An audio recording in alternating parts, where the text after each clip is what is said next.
This year, each student will have a student dashboard that looks like this.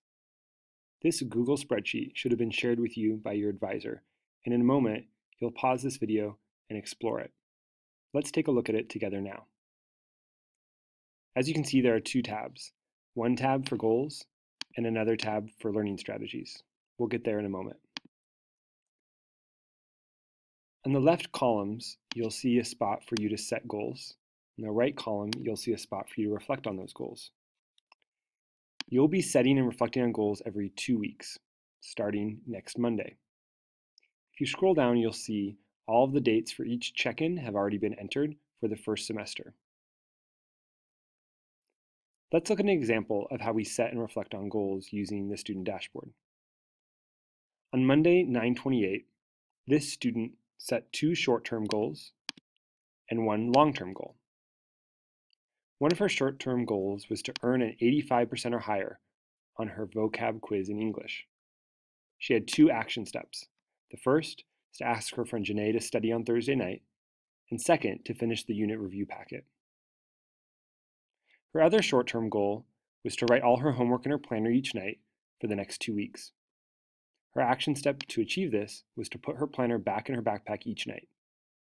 This is her action step because she keeps forgetting it at home. She has 1 long-term goal, and that's to get a 3.5 GPA or higher this semester. Her action step is general because this is a long-term goal, and is to keep track of her grades each week and focus on the classes where she has a B or less. 2 weeks later, on Tuesday, October 13th, this student reflected on her goals. For her first goal, which was to earn an 85% or higher in her vocab quiz in English, she says this: I got a 75% on my quiz, which is better than the past, but I did not reach my goal. This next part is key, and it's the last column here. The question is, what learning strategies have you used or need to use to make progress? When we say learning strategies, these are the strategies we mean. Look at the second tab on your spreadsheet. Here you'll see a list of strategies, including goal setting, progress monitoring, persistence, self-awareness, motivation, self-efficacy, and time management, and self-advocacy.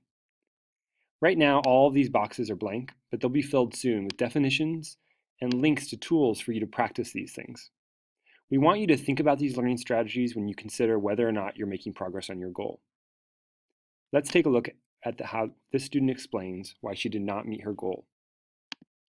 She says, I did not manage my time very well and ended up busy on Thursday night and couldn't study. I need to plan ahead and make sure I don't skip last-minute studying the night before a quiz or a test. She related her inability to reach this goal to time management. Similarly, you can look at the other goals that she set to see whether she met them. Take a moment to do that now.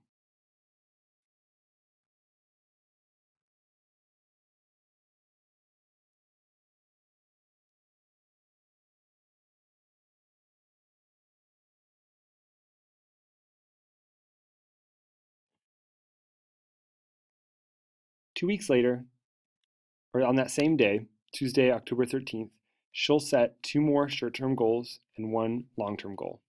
Some of these goals may stay the same if she didn't meet them and she wants to continue working at them. Then 2 weeks later, on October 26th, she'll reflect again to see where she's at. This continues every week until the end of the semester. And when we look back, we'll be able to see the goals that we met and those we didn't, in addition to the learning strategies we need to work on and those that we're really good at. The video will stop now, and you'll want to open your own student dashboard, enter your name, and begin thinking about the short and long-term goals you want to set on Monday.